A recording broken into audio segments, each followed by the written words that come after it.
Hello and welcome to the MS for Mama podcast. I'm your host, Abby Halberstadt, happy wife, mama to 10, Bible-believing Christian, and we have RuthAnn Zimmerman back on the show today to talk again about another hot topic. This week, we're going to talk about teenagers. Last week, we talked about responsibilities and chores and how to give your kids meaningful life skills and be intentional with that. If you have not listened to that episode yet, I highly recommend that you do. And this week, we're going to speak life into this topic of teens, of which we each have several. I think that's going to be a really edifying and fun conversation for you guys to listen to. Before we dive into that, I want to highlight our podcast sponsor, Voetberg Music Academy. If you have ever looked at your bill for private lessons for individual students in your home and winced because it was so high, I highly recommend you check out Voetberg because they allow students to learn together using the same account for as little as and maybe less than $30 a month, especially if you use my code MSForMama20 for 20% off each month that you're enrolled. They have lessons in guitar, ukulele, mandolin, fiddle, and piano. And they have fun ways of encouraging your students to stay engaged and motivated, like 24-hour access to your teachers, being able to play back your lessons and work at your own pace. And you can even get badges mailed to your door when you achieve certain milestones. Such a fun way for kids to learn and to want to keep learning. You can use the code MSForMama20 at checkout at VoetbergMusicAcademy.com. I also want to mention our podcast sponsor, Summit Ministries. They are an apologetics ministry that helps young people ages 13 to 25 to know what they believe, why they believe, to stand firm on it, and to be able to express it with clarity and kindness. If that sounds like something your students would benefit from, they have both in-person and online options, and you can check them out at summit.org/mama and use the code MAMA26 for an incredible discount. Okay, we're going to jump right into that conversation with RuthAnn. I can't wait to hear your feedback on this. I think you're going to be really blessed by what she has to share. Okay, welcome back to my conversation with RuthAnn Zimmerman. Last week, we talked all about responsibilities and engendering self-discipline in our children and teaching them how to be responsible adults starting from a very young age. And I absolutely loved hearing RuthAnn's wisdom on this topic. And this week, we are going to talk about the topic of older children, teens, young adult children, what a joy and blessing they are, and how we came to have that mindset. And I mentioned this last week and we didn't ever get to it, but I want to talk about the concept of parentification because that is an accusation that a lot of moms, especially moms that have quite a few children, get, especially with their older children. So we're gonna touch on all of those. But hey, RuthAnn, I'm glad you're here. I am glad to be back, and I'm very excited to talk about older children because I feel like the world has talked about older children, the secular world, long enough, and it's time for us to debunk some of those negative conversations about teenagers and young adult children. Absolutely. And I think what you just said really made me smile because one of the reasons we connect as much as we do is we both have very no nonsense personalities.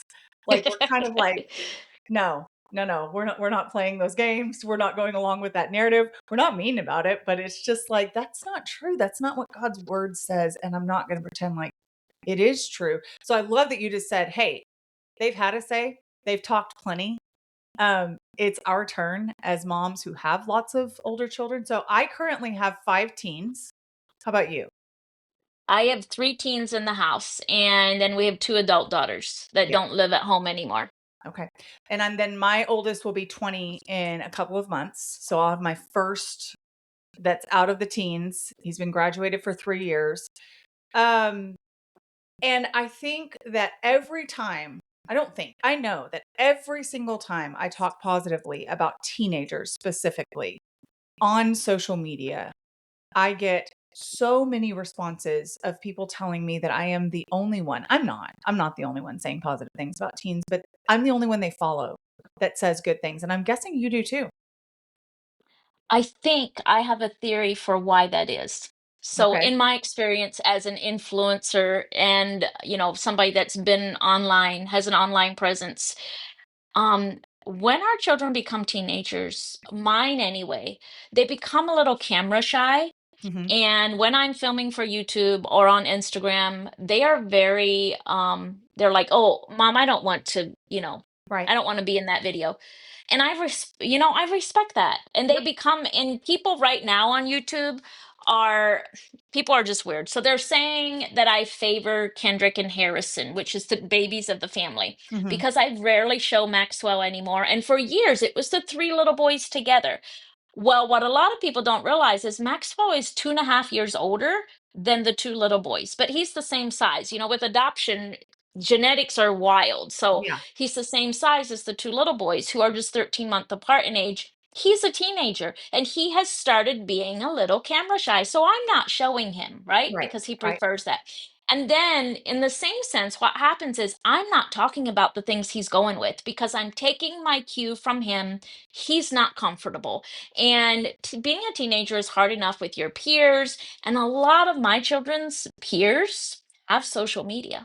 Yep. So, because my children don't, they are aware of their friends are seeing them Hmm. on social media, and that just becomes very awkward. So we stop sharing about our teenagers.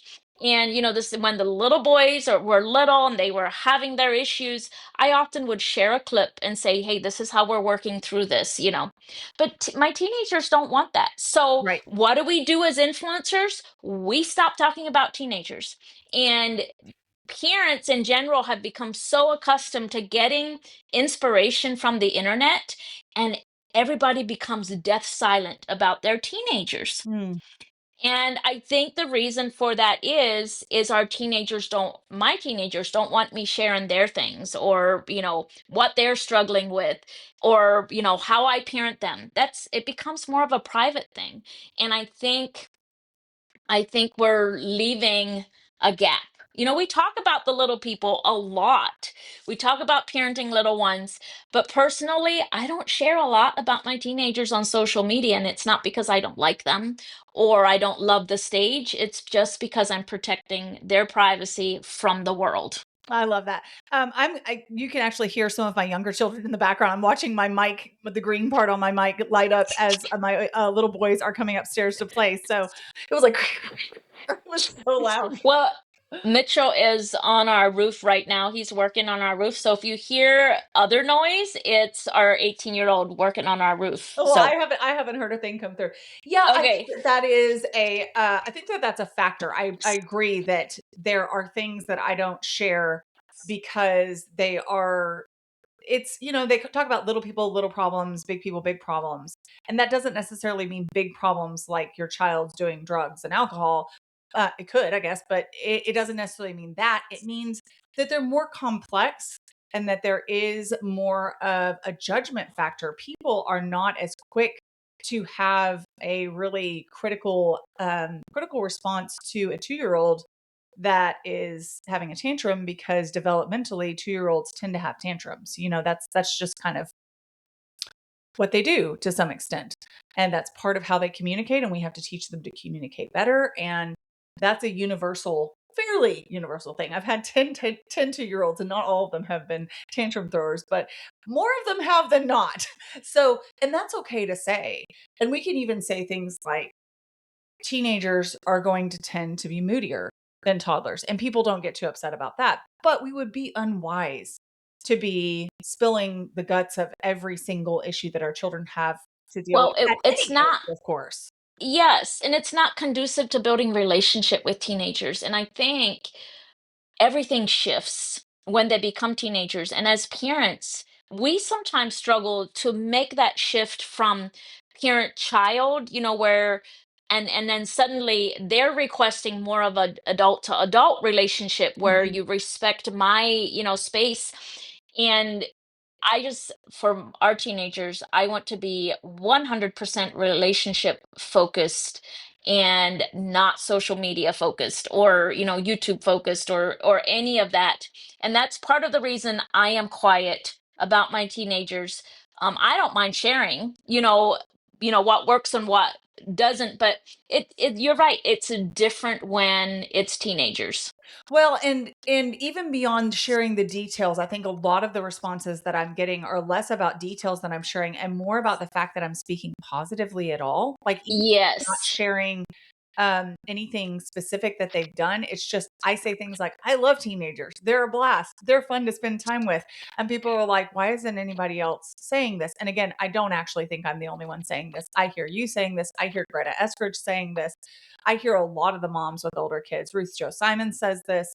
But Um, I Mockabee, think lots of what I think the question or the response that you're getting is from mothers that aren't quite yet at that stage, right. and they want to know, what do you like about having teenagers? Why, they want to know, how did you get there, because everybody else is telling me that I'm going to hate that stage. Yes, they And absolutely are being told that. so I think the moms that we're hearing from are the ones that are just at the cusp of that teenager stage, and they're saying, throw me a lifeline. Like, why, why do you love them? And what did you do so that they are pleasant? And my answer to that is, you have to be 100% relationship focused. Mm, And, Elvin and I grew up in a very legalistic culture where there is no room for your ideas. There's no room for anything except conformity. And so we set out to find a balance. And, with your older children, they're the guinea pigs. You try different things and you're like, oh, that didn't work. And then the next day you try something else from the time they're little. And so we set out to find a balance. And what we learned, okay, so real quick, I really, really love my family and I really value the culture that I grew up in. But if you want rebellious teenagers, become legalistic and make everything about your rules. mhm. And the number one thing that we learned when coming from, if they're not doing exactly as you say, then they are being disobedient and sinful. Mhm. And that's supposed to follow them all the way through. But the number one thing that people told us is, if you leave the Mennonite culture, your children are going to be lost to the secular world. They're going to be into drugs and drinking and, having babies out of wedlock, all of that stuff. That was what was spoken over us when we left. And as we turned to God, the more we started learning about God and his heart for us, the more we started realizing that what God desires for us with our teenagers is relationship. And that when you have relationship, everything else tends to fall into place. The same way as I started growing in my relationship to God, it wasn't so much about what dress is modest, it was about where my heart posture was when I chose an outfit, right? Yeah. And so this brings me to a story of our oldest daughter was, I would say she was maybe 14, and I know she won't care that I share this because I've shared with her how big of a learning moment that was for me. And my mom was visiting and we were going somewhere, and our oldest daughter was wearing a pair of shorts. And a couple things happened. They were shorter probably than what I would have suggested she wear, but I do think that she knew that I wouldn't say anything because mom was here, right? Kind of that there's, but my mom um took me to task for allowing her to wear them. And so I didn't say much, but I went to the Lord with it and I prayed about it. And I'm like, Lord, I have no idea, because of the culture I came from, where there was a certain pattern that you could use to make your dresses, and everybody had to use that pattern. So everybody was alike, right? I have zero experience on which shorts are the proper length, right? And what God started teaching me is that it is a personal conviction thing. The more I control what she wears, the longer it'll take her to learn what she's comfortable in. So, personal conviction, not saying I let her wear whatever, right? We had some boundaries and things. But for her, the sooner I step back and let her hear from God, the sooner she's going to fall under what God requires of her for modesty. Mm. And so that was kind of the big thing where the first time where God was like, you don't have to be in control of everything. If your children know God, God can work in your children. Hmm.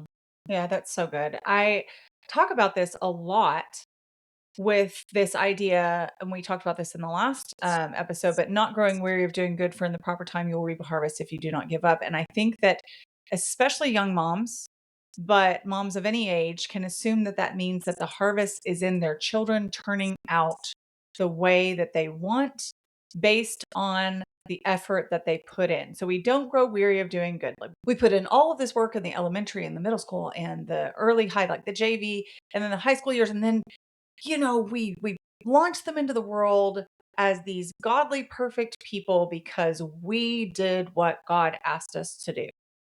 And I have seen firsthand several of my friends who have dealt with the disillusionment of being faithful to teach God's word to their children, being faithful to hold standards, being faithful to pursue relationship, being faithful to steward and guide their children well and disciple them and model for them, and just really be awesome parents, honestly, and still have their children influenced by the world, drawn away by relationships, deceived, honestly, and have to stand on their own 2 feet on their own faith.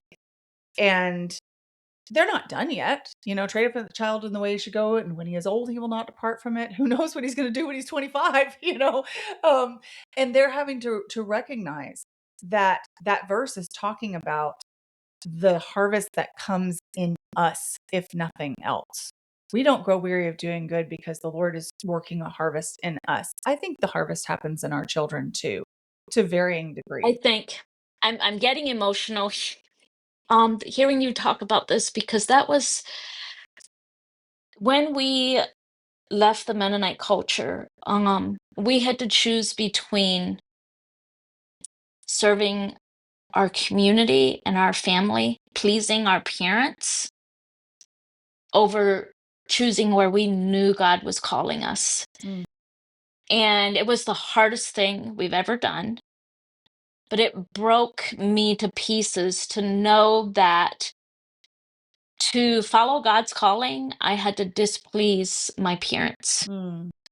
Mhm. And so we set out, and I know we don't do this perfectly, but it is at the forefront of raising teenagers, is I don't ever want my teenagers to be confused between pleasing my mother or pleasing God.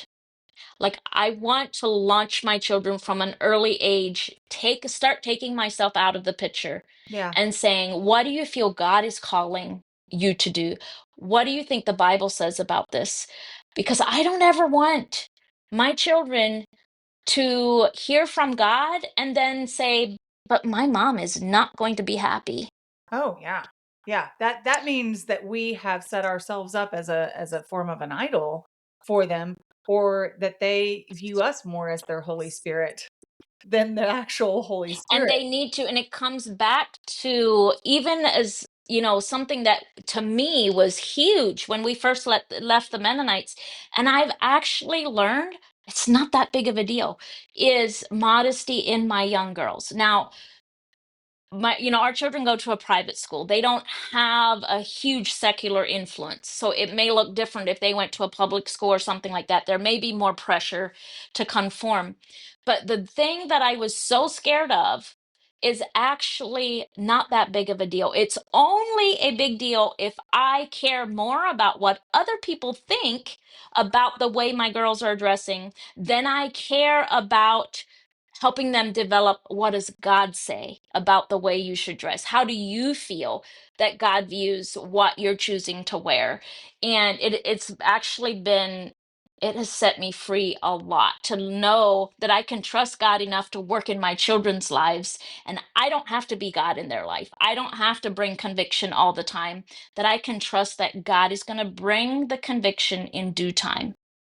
That's so good. And it's interesting because we are in a fairly conservative community, but it is very different than a horse and buggy Mennonite community, obviously. And we don't have any background in that. And so on the flip side, we have kind of the more conventional concern with modesty, which is that our girls are viewed as too modest. Sometimes they have to have the pressure from the world telling like, why are you wearing that? Why are you, like, what's the big deal? Why are you so uptight? And it's not because we are wearing a dress from a pattern like you were talking about. It's just because they actually genuinely at 13 and 15 have convictions personally of, I don't feel comfortable wearing what's in style. I don't feel comfortable showing that. And so they have to be willing to stand strong in the faith that they own and the conviction that they have about modesty when they're having pressure elsewhere that you don't look trendy enough or you don't look cool enough. And there's something, like you say, about about guiding them through that process, because we don't just stand back and go, okay, sink or swim, Yeah. whatever. Just, I have no standards. I don't care, at all. We care very much. And I think we're called to care very much. And we're called to train up our children in the teaching and admonition of the Lord. We are not called to be passive. And yet we give them the principles, we give them the guidance, we give them the feedback, we pray for them faithfully, and we still allow them to have some natural consequences and to have those interactions where they find themselves uncomfortable and go, okay.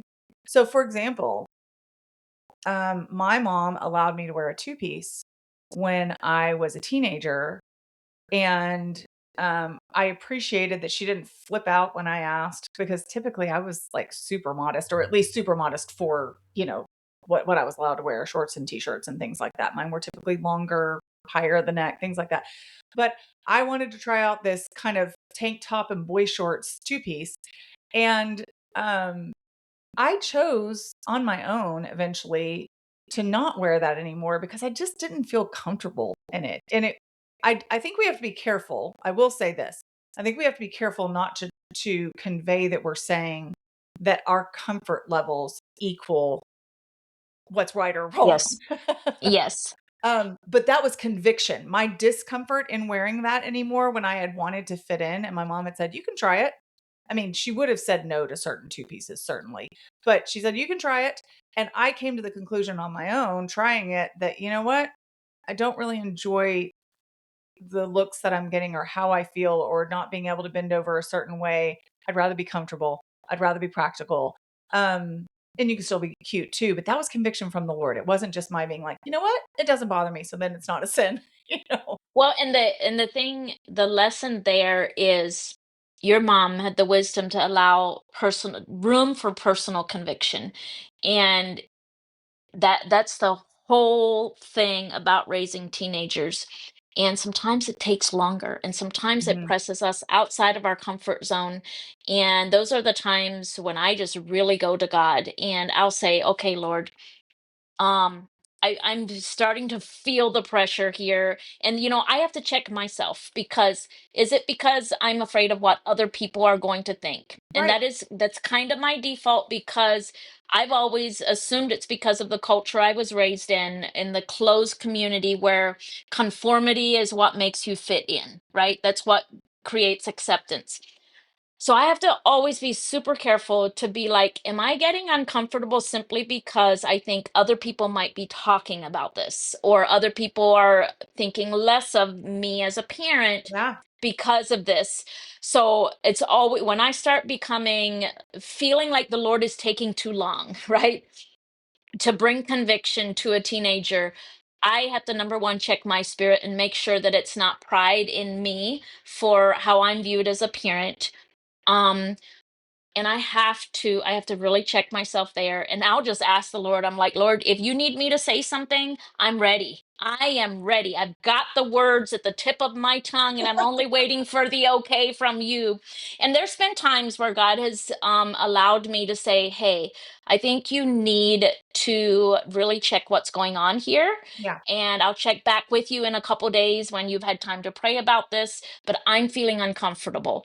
But I like with my teenagers, I always give, like, I try to tell myself, give 2 or 3 days, have the conversation and say, this is what I'm thinking. And can we come back and talk about this in 2 or 3 days? Because my teenagers tend to be, and I know this is human nature, I know this is part DNA, their first instinct is to be defensive and Mhm. to make excuses. Mhm. So it takes the pressure off if I can simply say, hey, here's how I'm feeling. You don't have to make a response. I would like for you to pray about it. And can we visit about this again on the weekend? And that has worked so well for us, just because it gives a little bit of time.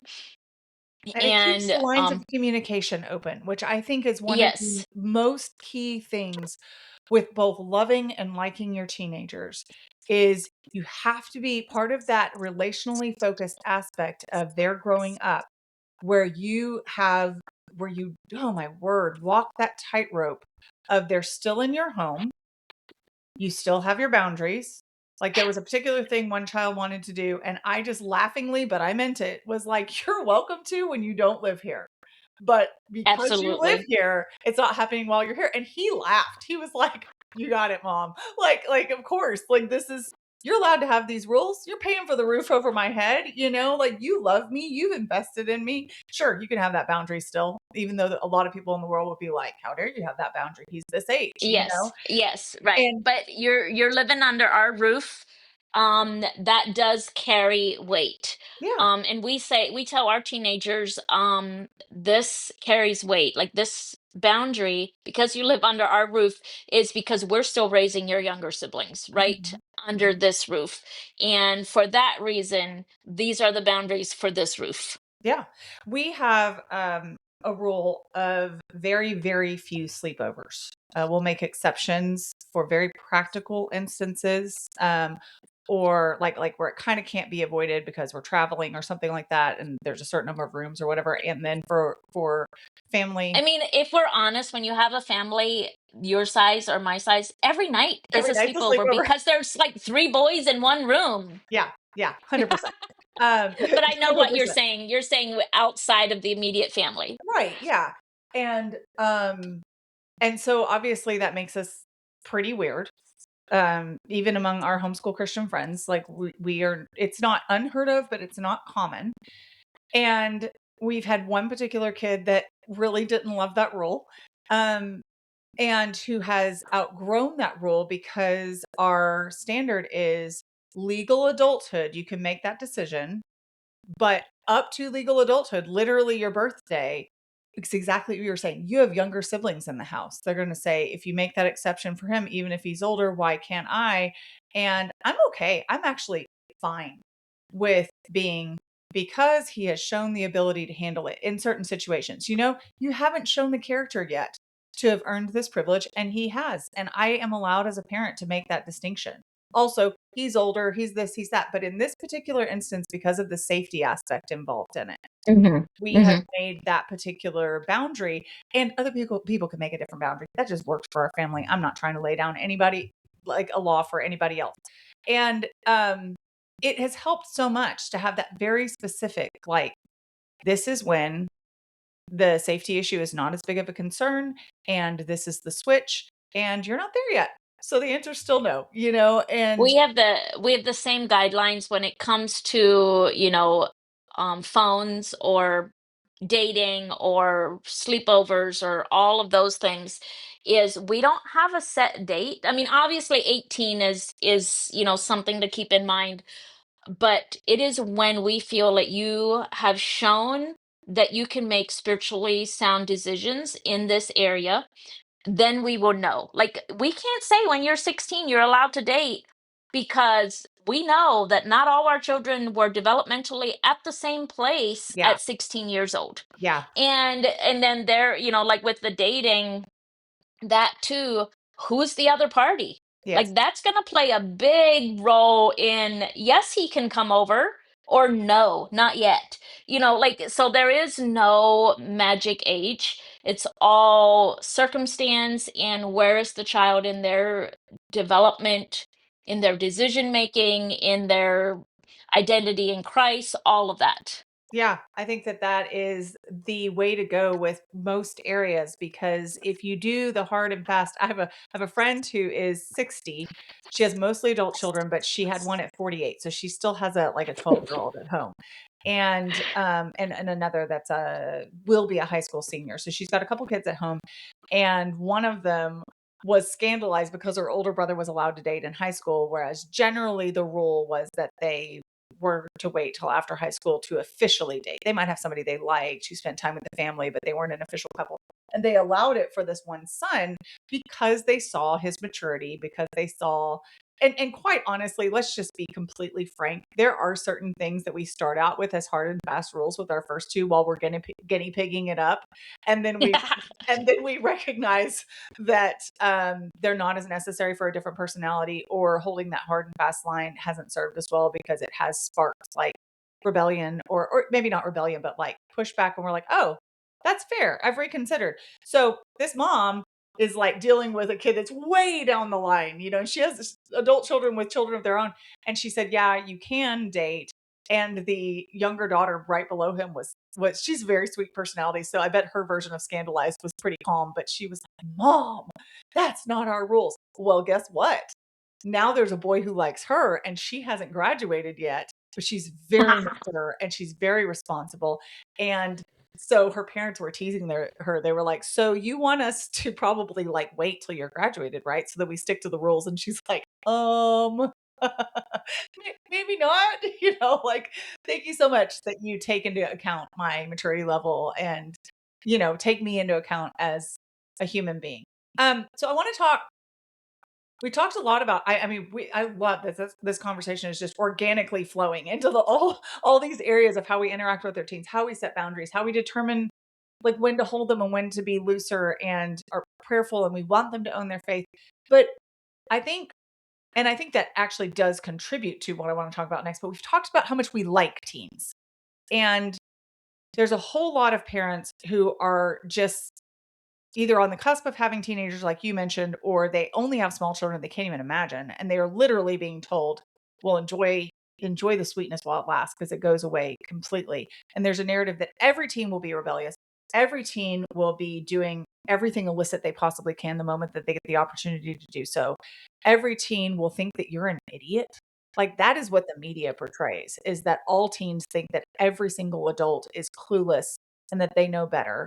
And every teen will not want to have anything to do with you. Like, they just see ya. And you talked in our last episode about how their roles change and their social schedules change and they start to work and they start to drive. And 100%, yes, there will be a shift. And if we try to claw onto them and not let them grow up, that's a great way to lose them. I would say that. But tell me things you like about your teens, RuthAnn, or your young adults. Oh, I'm not gonna get emotional, right? No, you're definitely But not. I am so deep into my feelings right now because our oldest son just turned 18 and he's well on his way to be a man. I mean, he acts like he's 25, makes decisions like most 25-year-olds. And then at the same time, I have my 9 and 10-year-olds crawling onto my lap I mean, they squish me. I'm not Yeah. that big, Yeah. right? And they squish me. And last night they wanted to share, and they're like this, they're 13-month apart. So they do everything together. And so they're reading Calvin and Hobbes, but they want to share it with me because it's this hilarious middle school type humor in Calvin and Hobbes, Yeah. and so they're both on the recliner with me and I'm like inside I'm like, oh my gosh, I cannot breathe, I am tired, my leg can't move, my arm is squished, but somehow I'm seeing them as an 18-year-old and I know that in the blink of an eye they're going to be going through the house, and some days I'll simply get grunts as responses, and I'm going to miss them so much. And anyway, so I'm just like, I'm in this little whirlwind of I'm going to hang on to my little boys as long as possible. But Lord, please don't let me spoil them, right? I need to let them grow up. But it just seems like it goes so fast. Hmm. But what I do love about having an 18-year-old son is I love that he's always been a mama's boy, and not in that type of way, right? But he's very in tune with me. He doesn't need to be with me all the time. Not in the negative Right. way, Right. mama's boy, right? Yeah, he loves Um, you and he loves being around you, but he's not, he doesn't need you to hold his hand and do things for him. no, exactly. He doesn't need my feedback or my approval for almost every decision that he makes.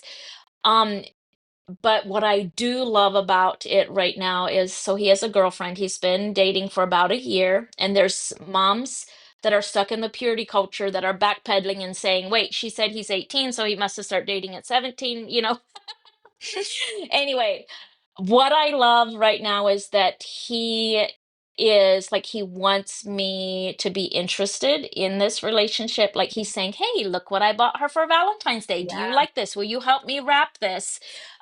So that's a new way that started connecting.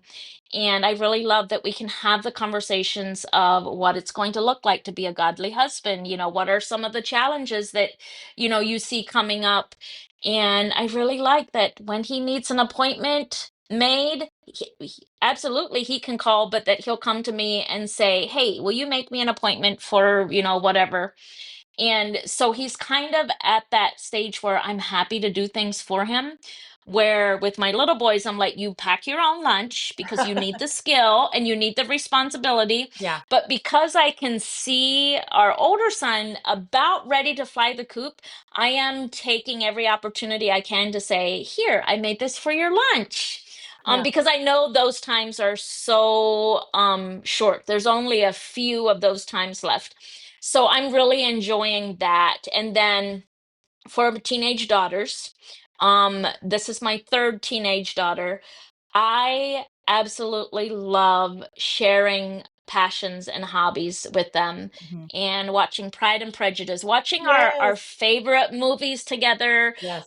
saying, hey, do you like that guy better or that guy better? Like, which character are you more attracted to? I mean, it's just the little things, but my adult daughters and even my teenage daughter, they really are my closest female friends. I love And I love my teenage daughter and my adult daughters. They're my favorite people to be with. They, tell me what to wear. They send me pictures of haircuts that would look good. They basically are raising me. Oh, that's so cute. As That's far so as cute. it comes to like like they dress me, they tell me and it's all in fun, but yeah. That's amazing. Yeah, I love conversations with them because they are starting to come back and not regurgitate things that I've taught them, but have their own take on biblical principles that we've talked about for years. Yes. Ezra, my oldest, the other day I said something and it wasn't like a correction, like a no, mom, you're wrong, but it was like, well, not only that, but this aspect of it. And I was like, Oh, you're absolutely that's one right. of my, I love when my teenagers say, well, not only that, mom, but have you ever considered this? Yeah. It thrills me to no end because I know they're developing their own worldview apart from my ideas and my experience. Yep. Yeah, my girls get in my closet all the time, which I love right up to the point where I can't find the thing that I wanted. Or like one of my 13-year-olds walked by wearing the shirt that I was like, I I bought that 3 months ago and I haven't been able to find it and I haven't even worn it yet. I Oh, literally was I'm like, so glad that I'm not the only one that's like, wait, I had a Chosen t-shirt. yeah, I have not seen it. Either one of the boys wore it because my boys are being starting to be able to wear my t-shirts yeah, too. I need to go upstairs, but I'm glad I'm not the only one that no, clothes just disappear. We have a strict laundry schedule, uh-huh. but there's still clothes that I haven't seen. Yep, same. My girls do. I don't know how strict ours is, I'll be completely honest, because they do their own laundry and sometimes I walk in and I'm like, what day is it? Because this laundry is not done. Come on, girls. Um, but there will be things and I'll go, wait a minute, take that off. I haven't even gotten to wear that yet. And I mean it. I'm like, go change. I want to be the one that has the inaugural wear of the thing that I paid for. and they'll be like, oh, it was in Della's drawer. I'm like, well, how did Della get it? But mostly like we do mama daughter dates. So and that usually looks like, hey, after dinner, can we all go jump in the car? There's a little shopping center that's like 10 minutes from our house. Can we all jump in the car and go to TJ Maxx and walk around? And the last time we went, they all bought each other something without knowing what it Oh, was. So they raced around and found each other a treat or something, like we're like hiding it under their, well, I was like, don't hide it under your shirt. They're going to think you're stealing it, you know? But they are funny and they are sweet and they have great taste in movies and they have common sense. And it's not just my kids. This is not just my bragging on my kids. I have lots of friends who speak so well of their teenagers. And there isn't a formula for, quote, turning out a kid a certain way. But I will tell you this, you are much more likely to have a kid that you actually enjoy being around if you start out with the assumption that one, that's possible, and that two, it's at least part of your job to help them be someone that people like being around. If we start with the assumption that we have no control over this, that it's kind of just this Russian roulette, and probably you're going to end up with a really cranky teen all the time. And yeah, there are hormones, and yeah, there are days they only grunt at you, and yeah, there are times that they respond with defensiveness, or they don't do the thing you ask them to do 3 times in a row, and you have to have that hard conversation. Yeah, there are times where you're thinking, what in the world was going through your head? And you're embarrassed, because we're humans. And while it is not our goal to do things to please men instead of God, we are trying to please God. We also want our children to live in a way that their light so shines before men that they praise their Father in heaven. And when their light's not shining before men and God's not getting praised, that hurts our hearts and it embarrasses us sometimes. And we have to Mhm. push through that and say, well, what's my motivation? And how Yes, do I that reach right their there is, hearts? I think that is a huge question that parents need to learn to ask themselves when they're raising teens. Is because I know I have had to learn this and I still have to remind myself, what is my motivation here? Mhm. Why do I feel so strongly about this? And God usually, if you're saying those words to God, Lord, show me what my motivation is here. Show me why I'm feeling so strongly. God is almost always going to change your heart in the process because prayer has a way of changing our heart Yeah. more than it changes the circumstances, and it imparts wisdom Yeah. and inspiration. So my number one advice would be check yourself before you say anything. And I know that's huge because some of us are reactive. Yeah. Um, but check yourself and say, Lord, why am I feeling so strongly about this? And Lord, show me if this is a me issue. And, maybe it's not a teen issue. Maybe I am afraid of what other people in the community are going to think. And it really isn't immoral. It's just because it doesn't look good. Yeah. So for me, that was huge. And my daughters actually helped me with this because they would say to me, so we had 2 girls first, and they remember being Mennonite, right? So they grasp more than our 5 younger children do. They grasp what we came out of Yeah. more than the younger children do. So my older daughters would often ask me, Mom, do you really care because this is, immoral, or do you care because of what people are going to Mhm. think of you as a parent? So they helped me like see through some of those things, and they helped me learn to turn to God before I put my foot down and made a hard and fast rule.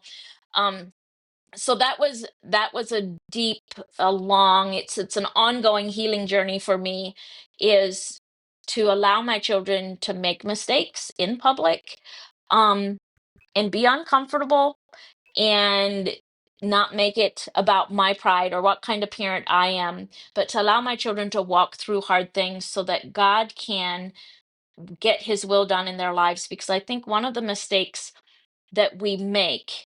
And this is easy to do because we really are God in the little children's lives, right? Mm. Yeah, in We some are ways, sure. playing, yes, we're playing a role, that role. And then when they become teenagers, it's hard for us to quit playing God in their life Yeah. and, say, try to convict them. And we've talked about this before, but God needs our children to go through things Yeah. so that he can shape them and mold them into who he wants them to be. Like it, even like when it comes to, so I don't know where you stand as far as dating and purity culture goes, but one of the things that I see a lot of parents doing is playing God when it comes to who their children are going to marry or date. Now, there's obvious big red flags, right? Yeah. That we all should be aware of. But who are we to play God and not and say, well, this child or this teenager, I know her baggage that she would bring to a marriage, because I have seen him grow up. I've seen his family, so I know what baggage he would bring to a marriage, and I don't want that for you. Yeah. But what if the baggage that person, because we all have baggage, Yeah. what if the baggage that boy or girl brings into a marriage, what if that is exactly the thing that God needs to refine our child into the person that God needs for them to be to get his will done in this world? And Mm-hmm. so we can't play God and say, that family's not good enough, or, he's from divorced parents, or, we cannot play God in our children's lives. It's not okay, because God needs for us, like, God needs some hard things in our children's lives. So I'm 100%. not saying, that there's not big red flags that we should be aware of, but I'm saying we can't play God in Yeah. our teenagers' lives or young adult children's lives. Absolutely. I said we were going to talk about parentification, but I think that might be an entire Oh, episode because I know you have to go and we would be here for a while talking about that. So we're going to skip that I topic. do. Okay, let's do come back, because I get that a lot, and if we could put it out there for the masses, Oh yeah, we that need would to be have the helpful. conversation. Yeah. Well, we're going to wrap up now. And I just love that what you finished with, we can't play God. I think any parent who is trying to play God in their teenagers' lives is going to encounter a lot of resistance, and rightly so. But we also can't be passive. And I don't think anyone would ever listen to this episode and hear us saying passivity is even No. an option. And we also have to have that First Corinthians 13 mindset where love hopes all things.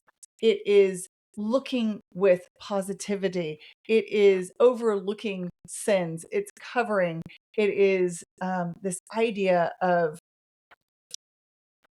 expecting the good. So, Oh yeah, and so it all falls under, um the things that we're talking about are not like, we've already laid the foundation. Like, we have worked with these children from the time they're 2 and 3 and 4, and this is the family expectation.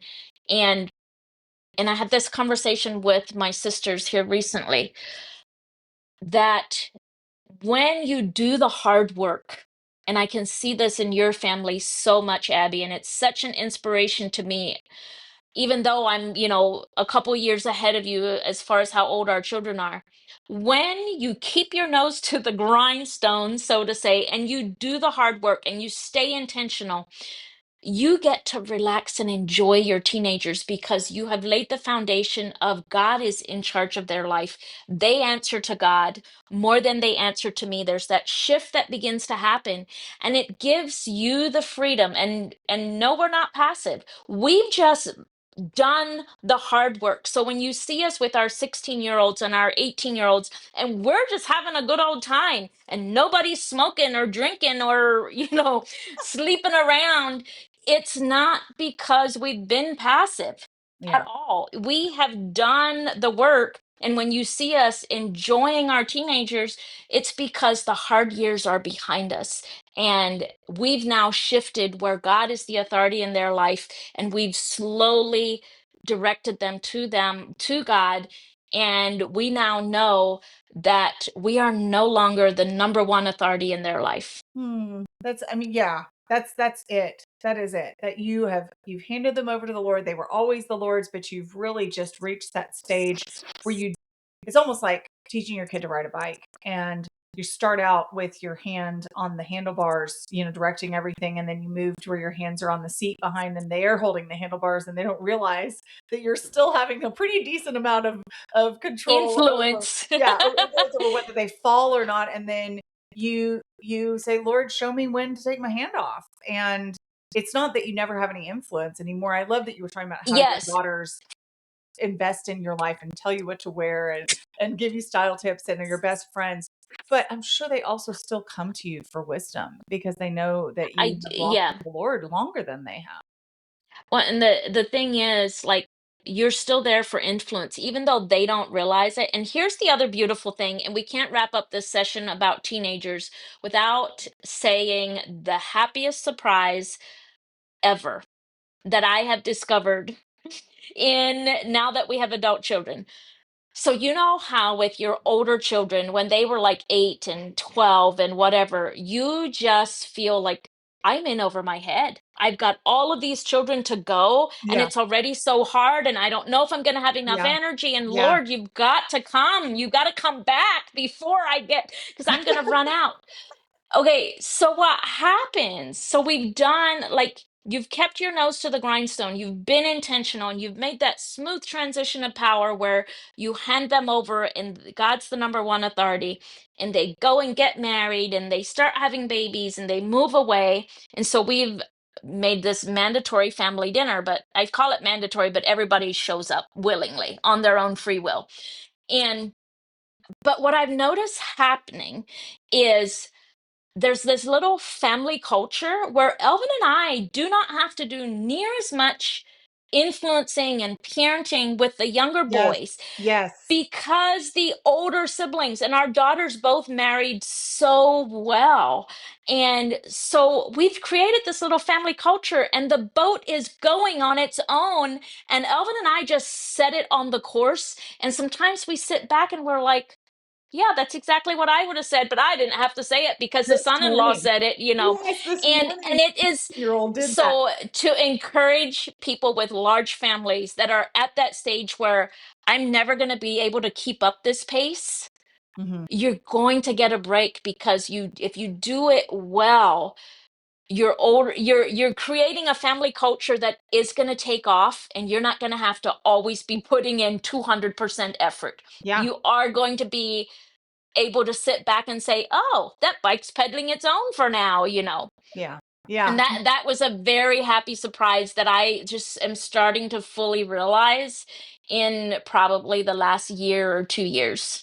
Yep. And there's a knee-jerk reaction I've had before that maybe some other moms have experienced, where they realize that something their 8-year-old knows didn't come directly from them. They taught the ones above the 8-year-old, but the 8-year-old learned it from the older ones. And you have this flash of guilt that you didn't necessarily put in as much effort with the 8-year-old. And then you go, wait a minute. What am I doing? I did put in a ton of effort. I'm getting to reap from that effort. It doesn't always happen just like that. But instead of going, oops, I should have been the disseminator of every bit of information and wisdom, we can praise God that He has created the family such that when you're investing in those first kids and there's that trickle down effect, it isn't as taxing when you get to the 4 and the 5 in some ways. In other ways, it is. So this morning, my 18-year-old 100% said to his 5-year-old, one of his 5-year-old twin brothers, "Hey, bud, you can say that again in a non-fussy voice. You're welcome to have some milk, but you don't need to fuss about it." And I was like, yes, absolutely, way to go.